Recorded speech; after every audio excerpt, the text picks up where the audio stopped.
días, amados hermanos. Vamos a abrir la palabra del Señor en Primera de Timoteo, capítulo 5. Voy a dar lectura solamente desde los versículos 17 al 21, que es donde vamos a estar escuchando la palabra de Dios en esta mañana. Dice el texto: los ancianos que gobiernan bien sean tenidos por dignos de doble honor, mayormente los que trabajan en predicar y enseñar. Pues la Escritura dice: no pondrás bozal al buey que trilla, y digno es el obrero de su salario. Contra un anciano no admitas acusación, sino con 2 o 3 testigos. A los que persisten en pecar, repréndelos delante de todos, para que los demás también teman. Te encarezco delante de Dios y del Señor Jesucristo y de sus ángeles escogidos, que guardes estas cosas sin reprensión, no haciendo nada con parcialidad. Es la palabra del Señor.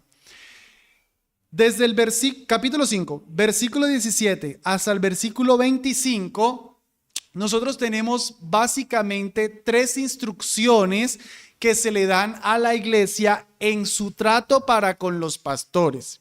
En Primera de Timoteo 3 se nos dieron los requisitos para escoger los oficiales de la iglesia, pero ahora en este texto se nos van a dar requisitos, o más bien instrucciones del trato que la iglesia debe tener para con sus pastores, que básicamente son 3. Primera, que la iglesia los debe recompensar generosamente de manera económica. Segundo, que la iglesia debe reprenderlos duramente cuando han pecado.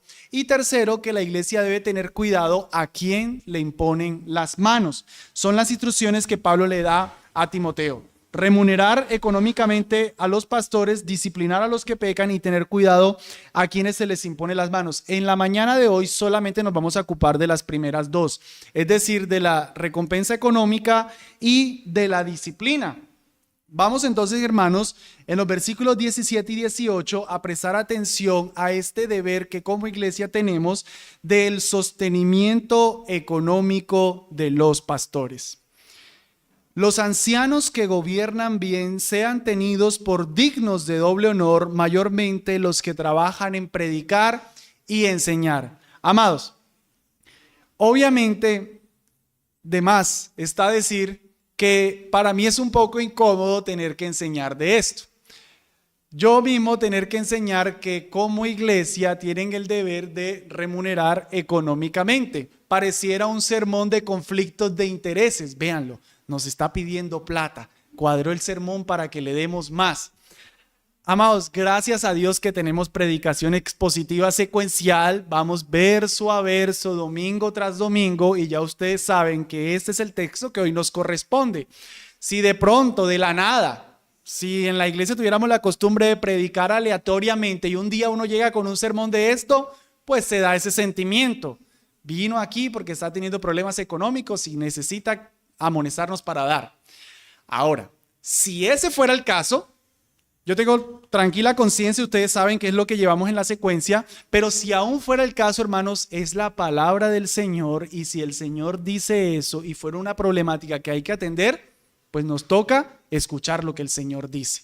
Y de hecho ese es mi sentir, predicar lo que el Señor dice en este primer punto acerca del deber que como iglesia se tiene de recompensar económicamente a los ministros. Nosotros somos una iglesia que, gracias a Dios, tenemos la madurez suficiente para entender estos temas económicos. No tengo temor de que vayan a pensar que somos una iglesia de la prosperidad y demás, lo sabemos. Pero hermanos, ustedes han visto que alguien va conduciendo un carro y de pronto caen en la cuneta o la verja, y cuando se dan cuenta que están ahí, entonces dan el giro brusco del timón hacia el otro lado. Y si el carro les logra responder, entonces salen de esta cuneta y se van hacia la otra de manera brusca por hacer ese giro así. Entonces no podemos, porque haya una problemática en la iglesia del siglo XXI de la prosperidad y de pastores que solamente están trasquilando las ovejas, desangrando las ovejas, entonces nosotros hacer ese giro brusco y no hablar de lo que el Señor justamente dice de asuntos relacionados con el dinero. No podemos dar ese giro brusco del timón. Así que bueno, habiendo hecho necesario esa pequeña aclaración, prestémosle atención, hermanos, que aquí se nos está diciendo, se nos está declarando que los pastores deben ser honrados con un doble honor. Habla de dar un doble honor. Bueno, yo estoy diciendo los pastores, ustedes leen en el texto que dice los ancianos, hermano, al fin, decídete, ¿quiénes son estos ancianos? Recordemos, hermanos, lo he dicho ya, pero vale la pena recordarlo, que en las escrituras, obispo, pastor y anciano es la misma persona. No es que en la iglesia hay unos que son pastores y hay otros que son ancianos, como suele suceder en nuestros días. No, el mismo que es pastor es también llamado anciano, es también llamado obispo. De pronto el término obispo no lo solemos utilizar mucho, está más relacionado con el catolicismo romano, pero es un término bíblico. La palabra obispo habla de un sobreveedor. Entonces está haciendo énfasis en el ministro como una persona que tiene autoridad sobre la iglesia y que la supervisa, que la cuida, que está pendiente. El término pastor haría más énfasis en el trabajo de alimentar, de guiar, de cuidar. Y el término anciano haría más énfasis en su experiencia, como una persona que tiene mayor madurez que el resto de la iglesia. Entonces, la Biblia utiliza indistintamente los tres términos: pastor, obispo o anciano. Solo un texto para demostrar el cambio en los términos. Tito, capítulo 1, capítulo 1 desde el versículo 5 dice: por esta causa te dejé en Creta, para que corrigieses lo deficiente y establecieses ancianos, establecieses ancianos en cada ciudad, así como yo te mandé.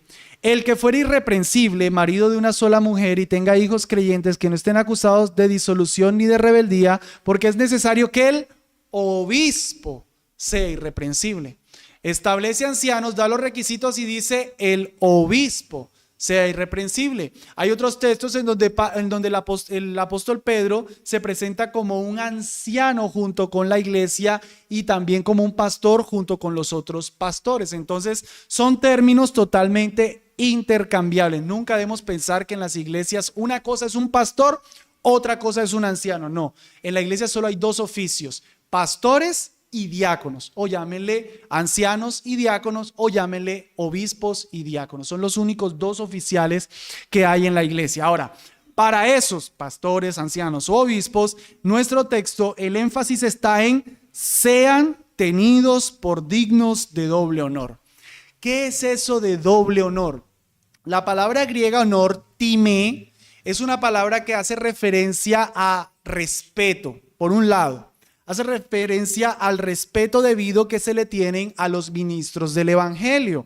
Por ejemplo, en Hebreos 13:17 dice: obedeced a vuestros pastores y sujetaos a ellos, porque ellos velan por vuestras almas como quienes han de dar cuenta, para que lo hagan con alegría y no quejándose, porque esto no os es provechoso. Notan la orden de honrar a los pastores, ¿cómo? Dándoles el debido respeto, sujetándose a ellos. Para que los pastores puedan desempeñar correctamente la labor en la iglesia, les va a ser muy bueno a la iglesia y a los pastores que la iglesia se sujete. Pero si la iglesia solo habla mal de ellos, no se sujetan, son rebeldes, pues eso a la larga, ¿quién perjudica primeramente?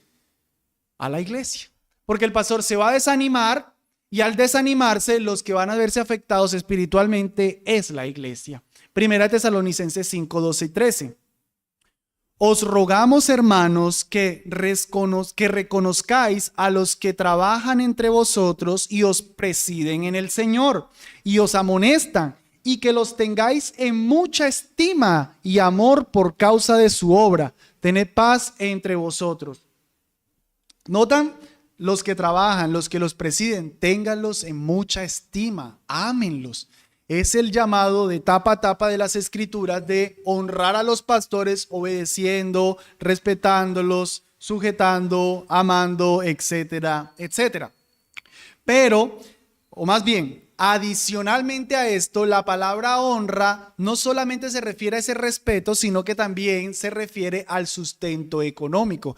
Ya recordarán cuando tratamos el tema de las viudas, que cuando en el versículo 3 dice honra a las viudas que en verdad lo son, esa honra se refiere, claro, al respeto a las viudas, pero ya nos dimos 2 sermones en que se refiere a sustento económico.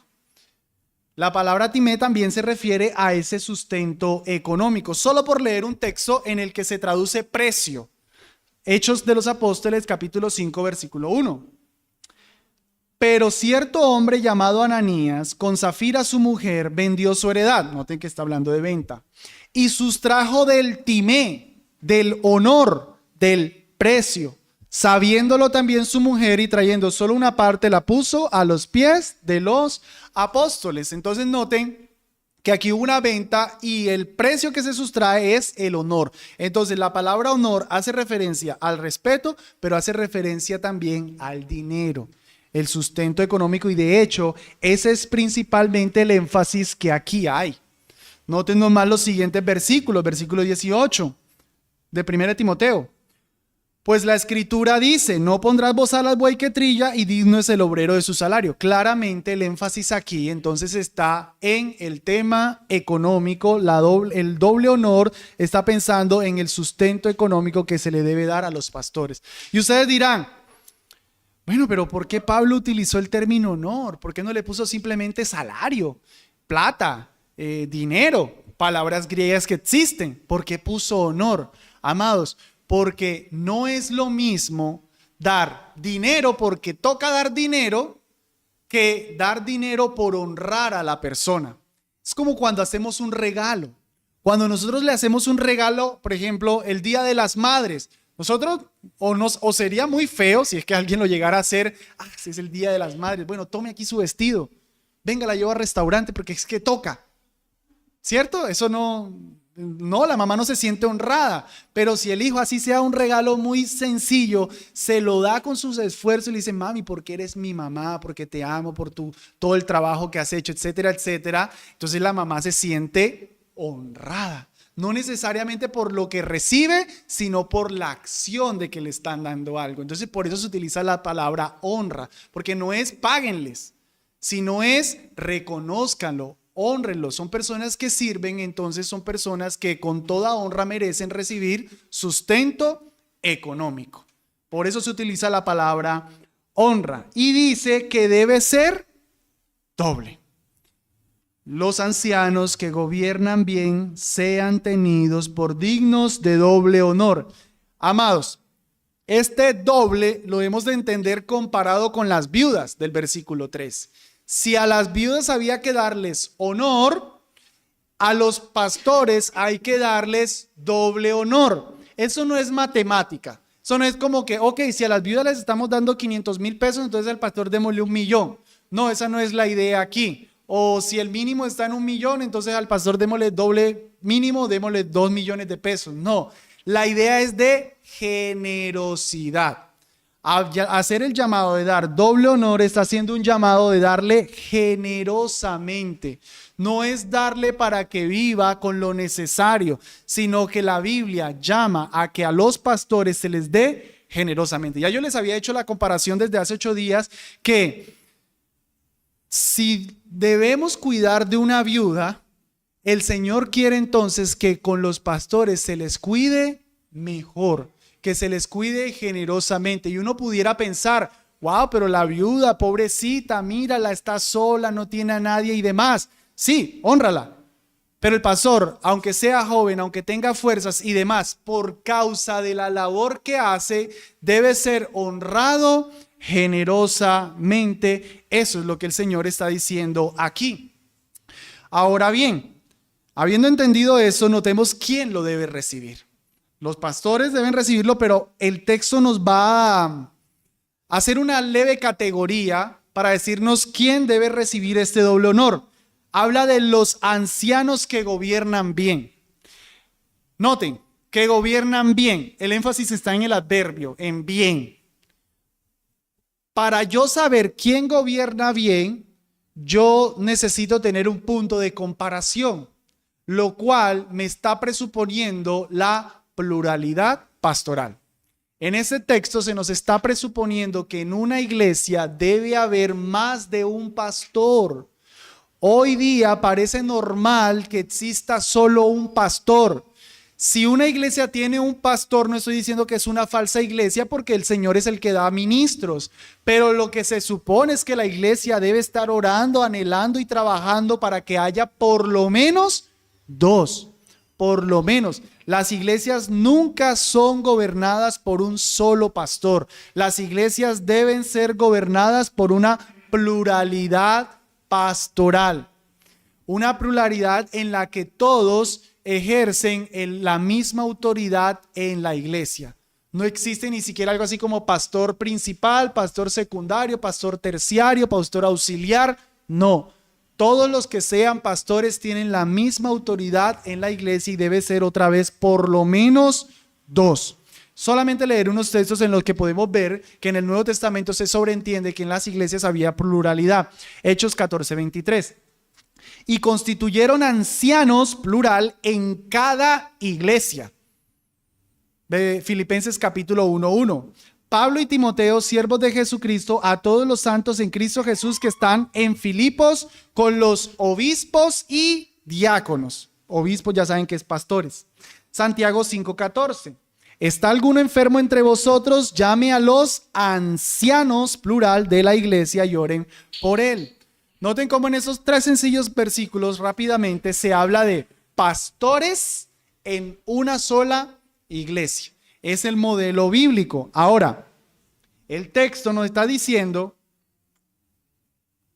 que en esa pluralidad pastoral hay que darle el doble honor a los que gobiernan bien. No es que hay unos pastores que gobiernan bien y otros que gobiernan mal. Porque si gobiernan mal, pues no son pastores, quedan totalmente descalificados. Este bien, hermanos, hemos de entenderlo en un sentido de superlativo, de algo que lo hace mejor. Todos los pastores deben gobernar, todos lo deben hacer bien, pero habrá alguno que lo hace mejor. Hay uno que se destaca, puede ser por los dones en sí o puede ser porque está de lleno en la obra. Entonces ese pastor que está siendo de mayor influencia, de mejor gobierno en la iglesia, es el que debe ser doblemente honrado. Todos deben ser honrados, pero el que está gobernando bien, guiando bien a la iglesia, eso es la idea de gobernar, de guiar, de pastorear, debe ser doblemente honrado. No obstante, el texto nos sigue categorizando más. Mayormente los que trabajan en predicar y enseñar. Eso es lo hermoso de una pluralidad pastoral, que no necesariamente todos los pastores tienen que hacer lo mismo. Cuando hay una pluralidad pastoral, va a suceder que algún pastor se va a destacar más en los dones, va a ser de pronto un mejor predicador o la manera en la que transmite el mensaje es mejor que el otro, no porque el otro sea malo, sino porque él lo hace mejor. La iglesia es mayormente edificada y esta persona entonces se entrega más a la obra y como está trabajando más en la obra que los demás pastores, entonces él debe ser honrado más generosamente porque está trabajando. La palabra trabajar se refiere a hacer un esfuerzo hasta el cansancio. Amados, el ministerio debe ser siempre entendido como un trabajo. Y como es un trabajo, como cualquier trabajo, merece la recompensa. Hace un tiempo atrás, una persona colocó en Facebook, decía algo así como, no des tus ofrendas al pastor, mándalo a trabajar, que haga algo.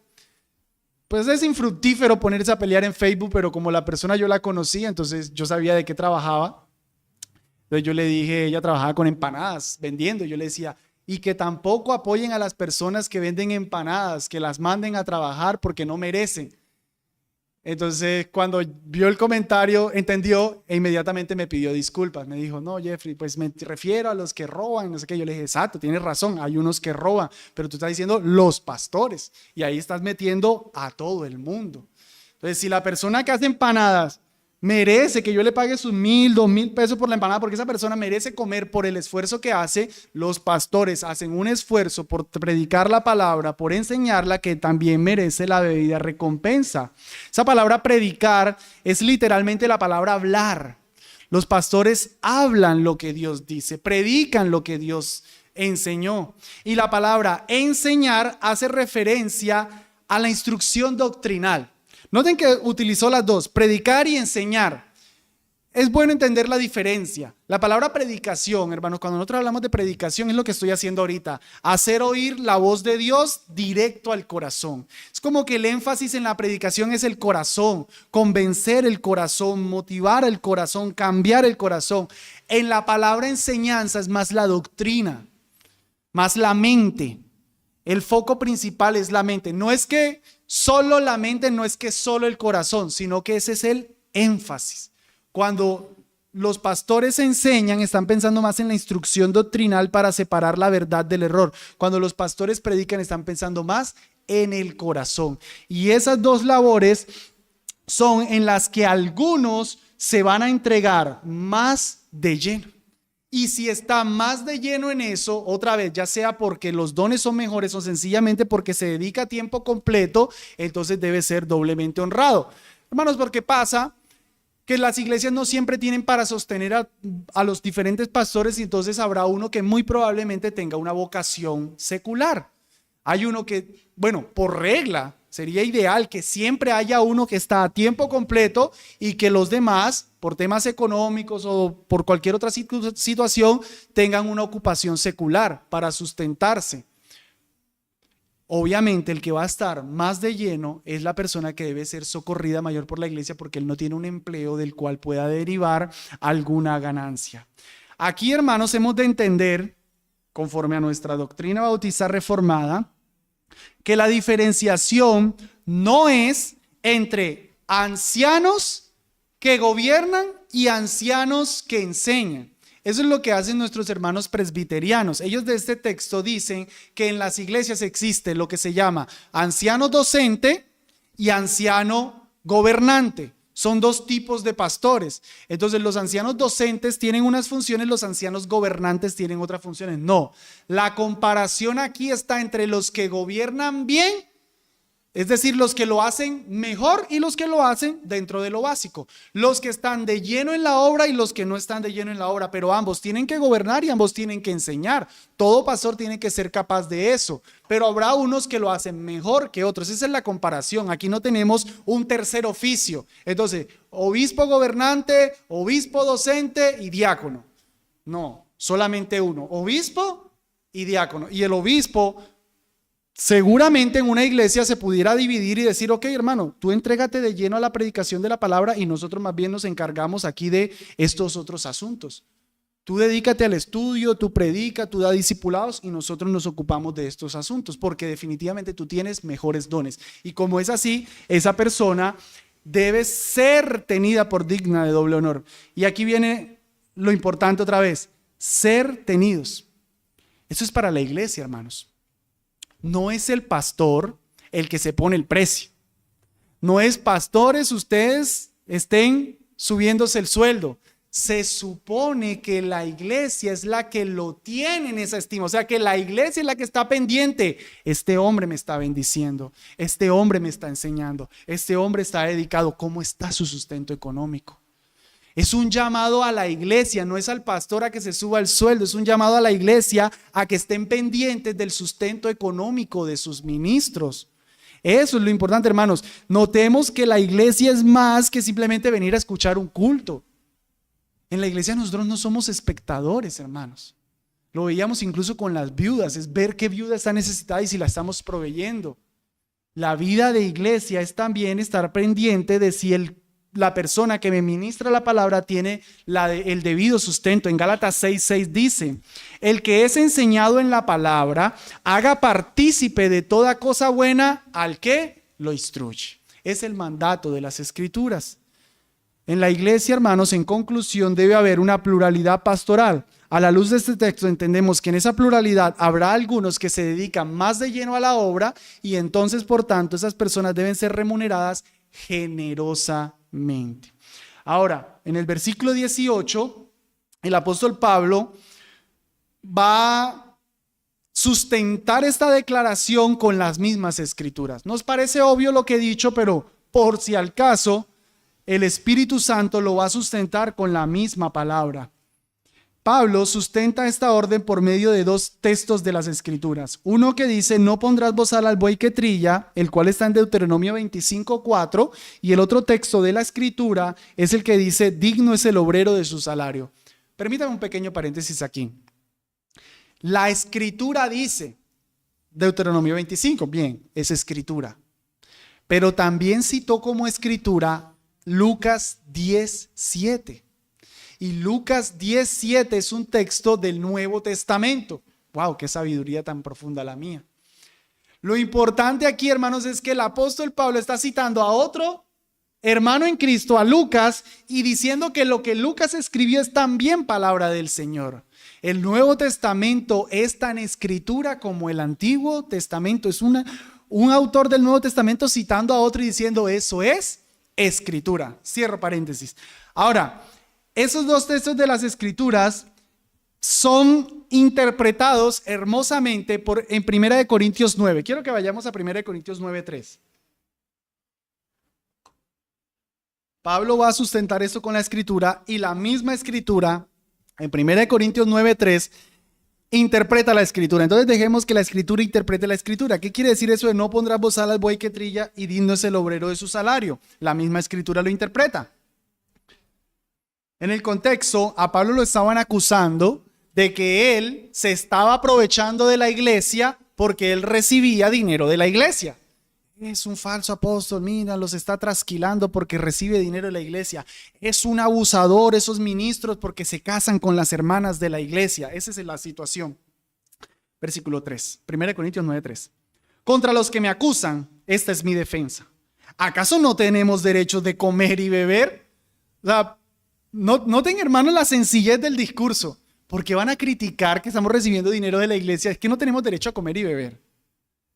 No tenemos derecho de tener con nosotros una hermana por mujer como también los otros apóstoles y los hermanos del Señor y Cefas.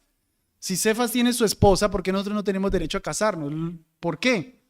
O solo yo y Bernabé no tenemos derecho de no trabajar, o en otras palabras, solo yo y Bernabé nos toca trabajar secularmente, no tenemos derecho de solo vivir de la iglesia. ¿Quién fue jamás soldado a sus propias expensas? ¿Quién planta viña y no come de su fruto? ¿O quién apacienta el rebaño y no toma de la leche del rebaño? ¿Alguna vez hemos visto un soldado en el mercado allá haciendo negocio? ¿Y qué hace aquí? No, aquí a las 2 salgo y voy a la jungla allá a matar guerrilleros. No, el soldado va a la guerra y se supone que lo deben sostener. Un soldado no debe estar pensando en su negocio secular para tener para el fusil, ¿no? Es que no, el fusil está malito.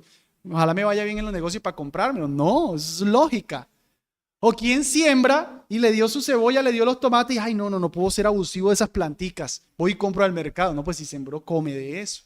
O quien tiene un rebaño y no, pobrecita las ovejitas, ¿cómo voy a sacarles? No, voy y busco de otro rebaño. No, pues lo lógico es que de ahí tomo. Esa es la lógica, eso es ley natural. Pablo dice en el versículo 8, digo esto solo como hombre, ¿no dice esto también la ley? Porque en la ley de Moisés está escrito, no pondrás bozal al buey que trilla. ¿Lo notan? Otra vez está citando el mismo texto. Eso es ley.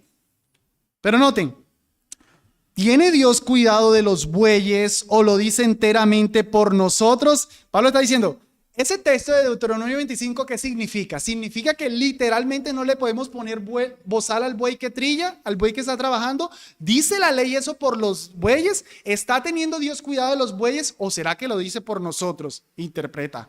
Pues por nosotros se escribió. Lo está interpretando. Ese mandamiento de Deuteronomio 25 no es dicho por los bueyes, es dicho por nosotros. Porque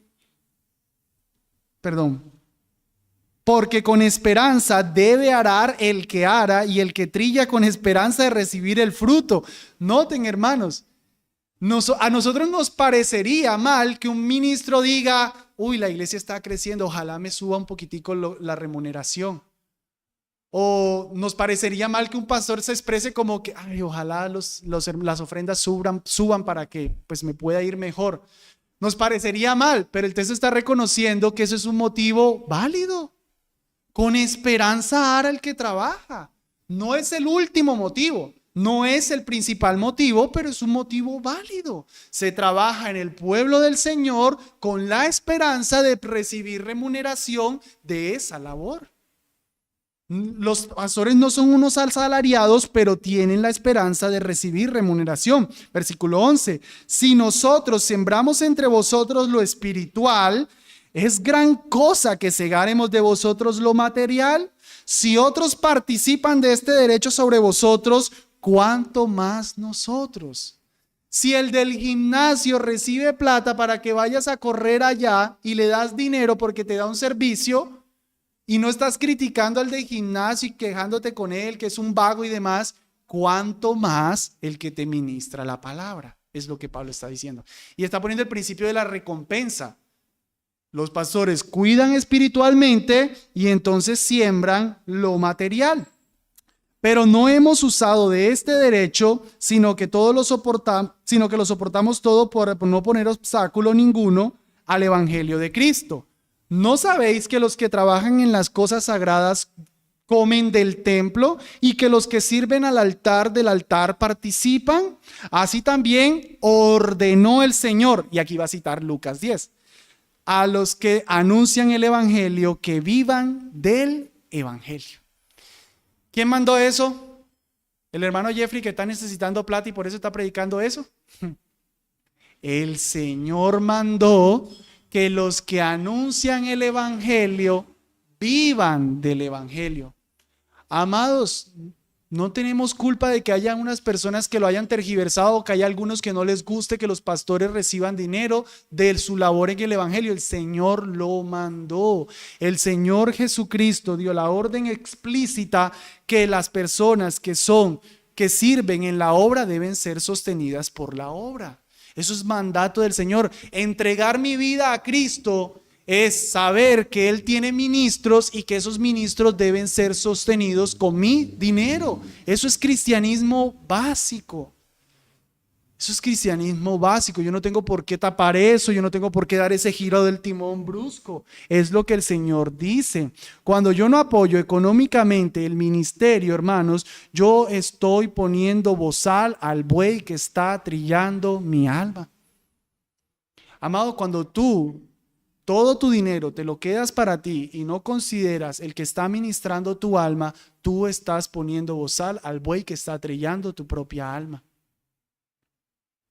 Cuando tú no estás honrando el ministerio de la iglesia, tú estás desobedeciendo un mandato expreso del Señor. Es lo que el Señor mandó, dar generosamente a los que ministran en la obra.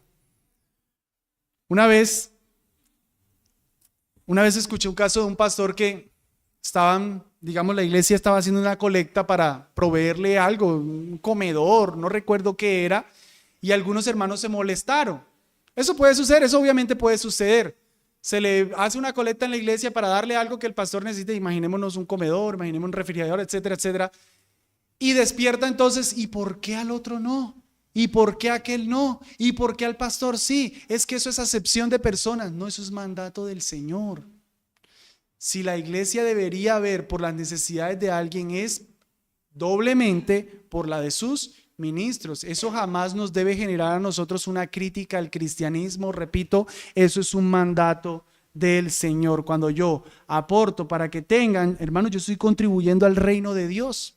En 2 de Timoteo 2:4, Pablo le dice a Timoteo: ninguno que milita se enreda en los negocios de la vida a fin de agradar a aquel que lo tomó por soldado. Cuando los ministros no son correctamente compensados, entonces ¿qué toca hacer?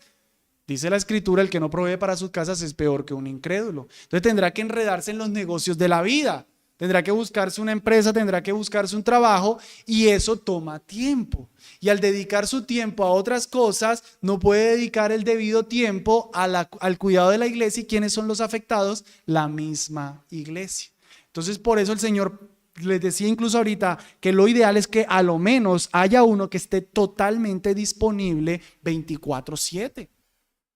No es que el pastor solo se le puede buscar después de 5 de la tarde porque está ocupado en la empresa todo el tiempo. No, es que hoy no hay culto porque el pastor le tocó trabajar. Bueno, siempre debería haber culto, Tocó buscarse un predicador cualquiera porque el pastor no tuvo tiempo durante la semana para preparar el sermón porque justo los negocios se le pusieron difíciles. ¿Quiénes son los afectados? Primeramente, la iglesia. Nuestra confesión de fe.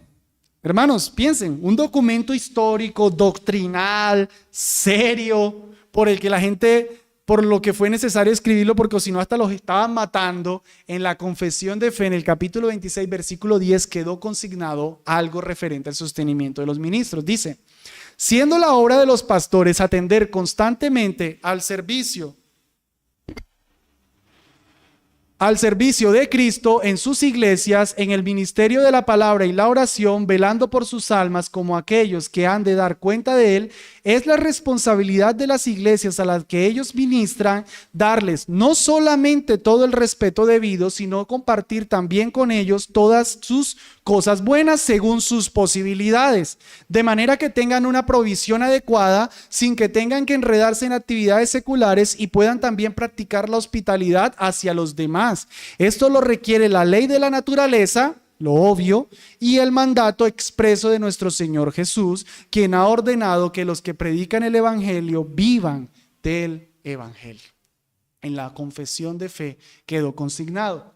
Ahora, amados, no solamente se dejó todo esto de lo que la iglesia debe hacer con los pastores en su provisión económica, sino que en segundo lugar también se dice que la iglesia debe disciplinar correctivamente a los pastores cuando pecan. Ya hemos abordado la parte de la provisión económica, ahora abordemos la disciplina correctiva que también tiene que haber hacia los pastores, versículo 19. Contra un anciano no admitas acusación, sino con 2 o 3 testigos. A los que persisten en pecar, repréndelos delante de todos para que los demás también teman.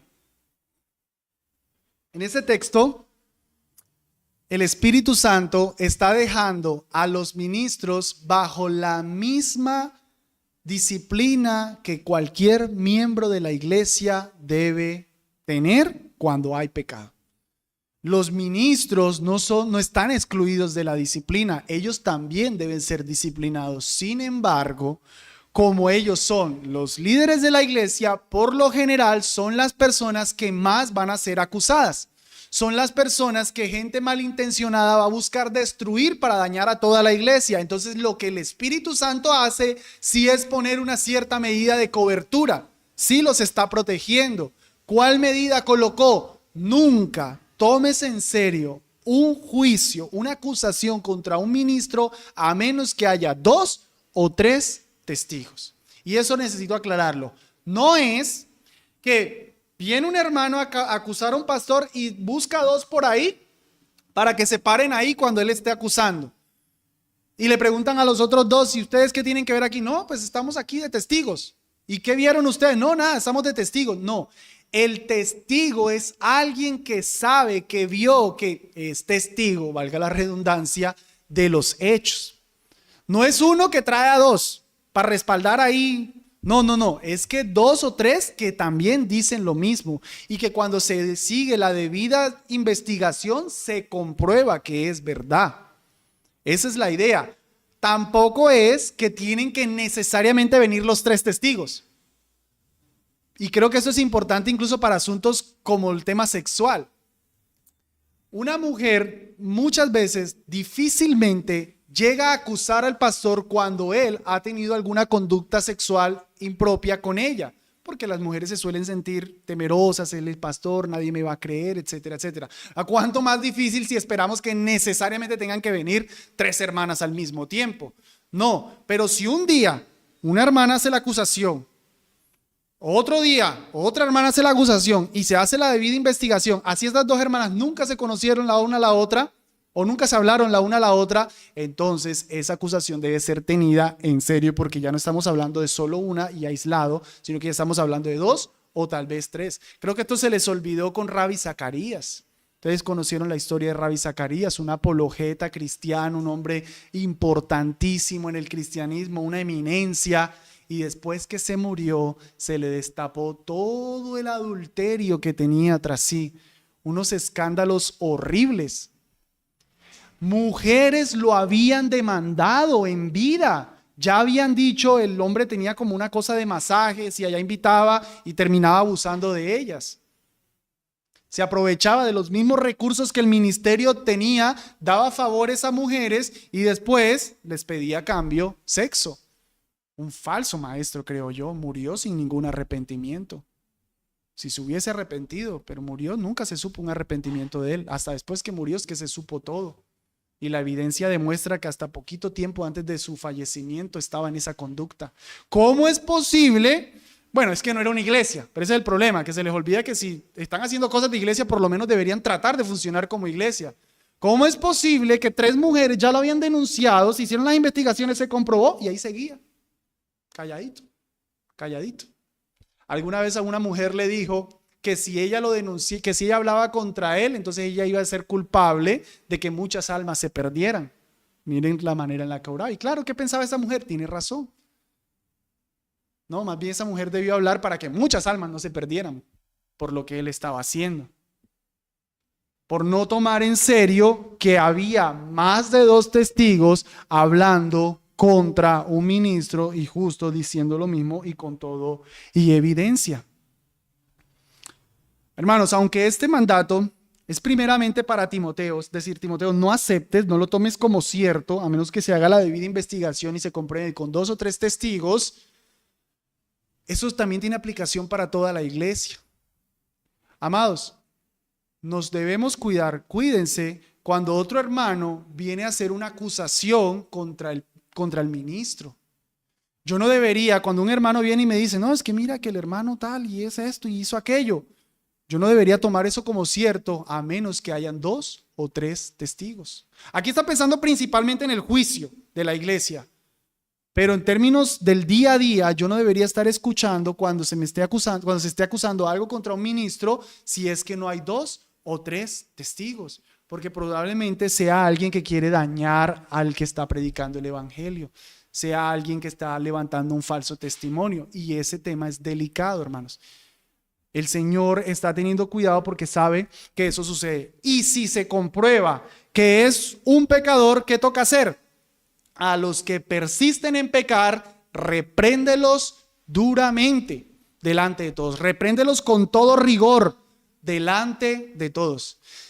Noten, si son los pastores, tienen más responsabilidad, por tanto, su pecado debe ser tomado más en serio. Amados, en términos muy prácticos, pudiera suceder que entre un miembro de la iglesia hay una conducta de inmoralidad sexual, por ejemplo, pornografía, y eso se mantenga en silencio porque pues es un hermano, el hermano se arrepintió y demás. Pero contra un ministro, eso no se puede dejar así. Ese ministro debe ser seriamente sancionado y hecho a un lado porque ese problema no se le permite a un ministro. Estar en el ministerio es ser una persona santa, digna de imitar. Una persona en la iglesia comete un pecado y al tiempo puede ser reivindicado. Un ministro comete un pecado y debe ser retirado del ministerio. Y de acuerdo a la gravedad del caso, para siempre. Porque ¿cómo vamos a volver a confiar en un pastor que adulteró? Queda por fuera. Si es el pastor, entonces la disciplina debe ser más rigurosa. Dice delante de todos. Eso no es ahí calladitos, como muchas iglesias hacen. Muchas iglesias, sus pastores caen y lo he visto, caen en tremendas cosas escandalosas, traslado. Como que el problema es el desorden que se formó. No, es que ya ahí en esta ciudad ya te tienen fichado. Ven, vamos acá, a esta otra ciudad. Como si el problema fuera el desorden, es el carácter de la persona. El Señor quiere carácter santo en sus ministros. Por eso cuando un ministro peca, no está andando santamente, debe ser amonestado delante de todos para que delante de todos los demás teman. Hermanos, eso es ley. Cuando yo veo que una persona está siendo disciplinada en la iglesia por un pecado en el que yo estoy, entonces yo voy a temer y voy a querer dejar el pecado. Eso es lo típico que pasa entre los hermanos, ¿no? Papá me regañaba a mí por algo que mis hermanas habían hecho y no habían recibido sanción. ¿Y cuál era el argumento enseguida? ¿Pero por qué lo hizo? ¿Pero por qué Lauren hizo y a ella no le dijiste nada? Bueno, el papá, de malas, le va a uno, ¿no? Normalmente reclamamos cuando vemos que otro no recibe la disciplina. Aquí pensando en los pastores, pero aplica para todo miembro de la iglesia. Cuando se disciplina un pecado, se tiene que disciplinar delante de todos para que los demás vean la correcta disciplina que la iglesia está ejerciendo.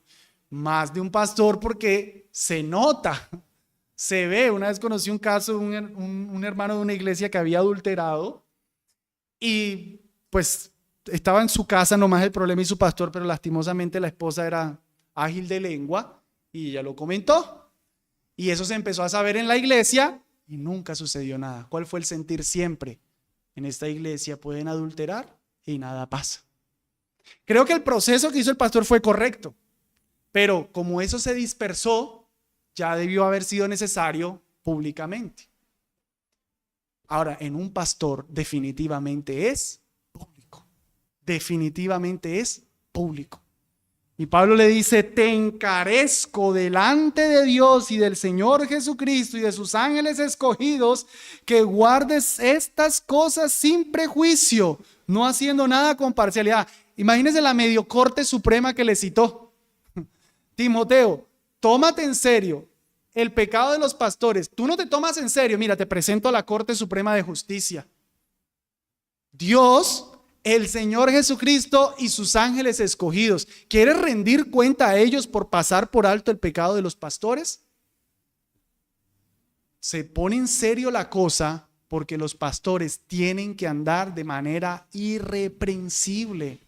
Y le citó nada más que al Señor Jesucristo y a sus ángeles escogidos como el ejemplo de piedad, como el estándar de santidad. No te olvides, Timoteo, que esos ministros están representando al Señor Jesucristo. Mira los ángeles. Creo que se menciona aquí los ángeles porque los ángeles, y dice los escogidos, precisamente porque ellos son los santos.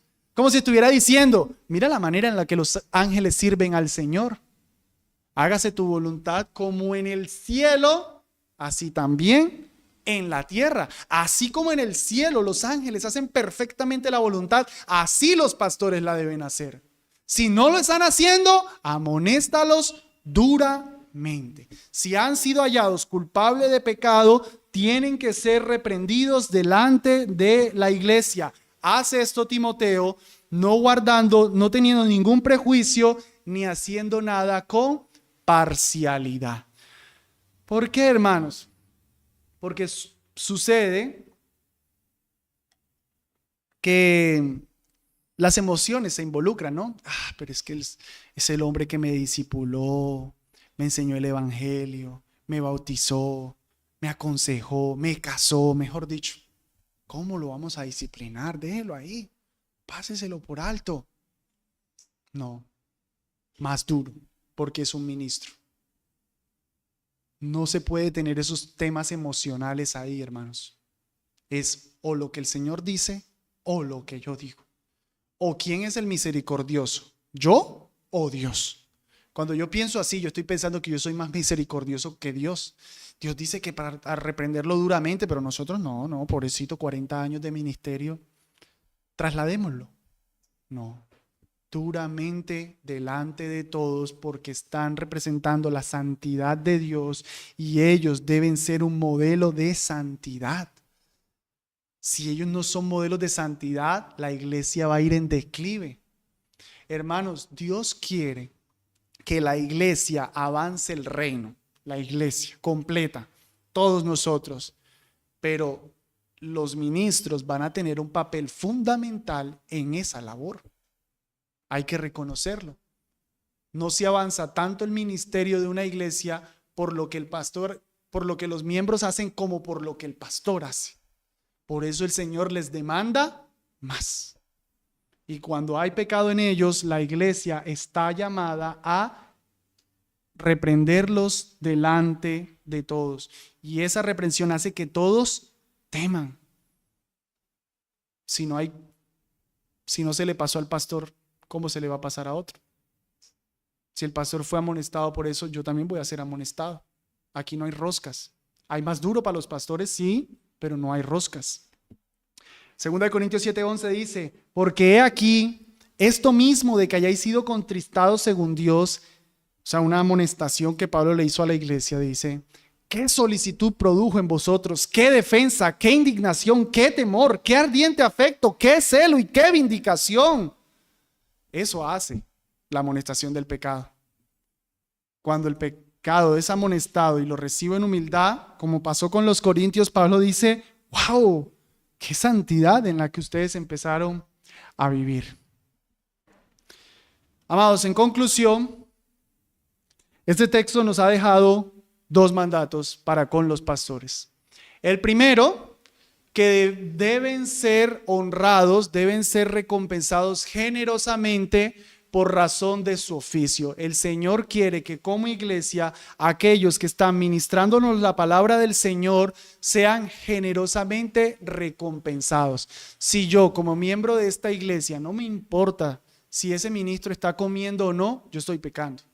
Yo estoy pecando. Yo estoy incumpliendo un montón de mandamientos como Gálatas 6:6, haga partícipe al que le enseña de toda cosa buena, como Lucas 10:7, digno es el obrero de su salario, como Deuteronomio 25, no pongas bozal al buey que trilla, y otro montón más en los que el Señor estipuló que los que ministran en el evangelio sean honrados, sean tenidos por dignos de doble honor. Y también nos ha exhortado a amonestar duramente, seriamente a todos aquellos pastores que pecan. Nunca se debe pasar por alto. Pero cuando yo veo pecado, cuando yo escucho de pecado, tengo que estar seguro que haya 2 o 3 testigos. Si no es así, muy probablemente estamos delante de un falso testimonio, alguien que solamente quiere dañar al ministro, y el Señor se asegura de que el debido proceso se haga. Amén. Esa es la palabra del Señor, hermano. Vamos a orar. Señor, gracias por tu palabra poderosa y gracias por hoy darnos estas dos amonestaciones. Que en tu gracia nos lleves a vivirla, Señor. Que en tu gracia nos lleves a obedecerla. Que en tu gracia nos lleves, Señor, a honrar generosamente a los ministros y a disciplinar correctamente a los pecadores. Te lo pedimos para tu gloria. Amén.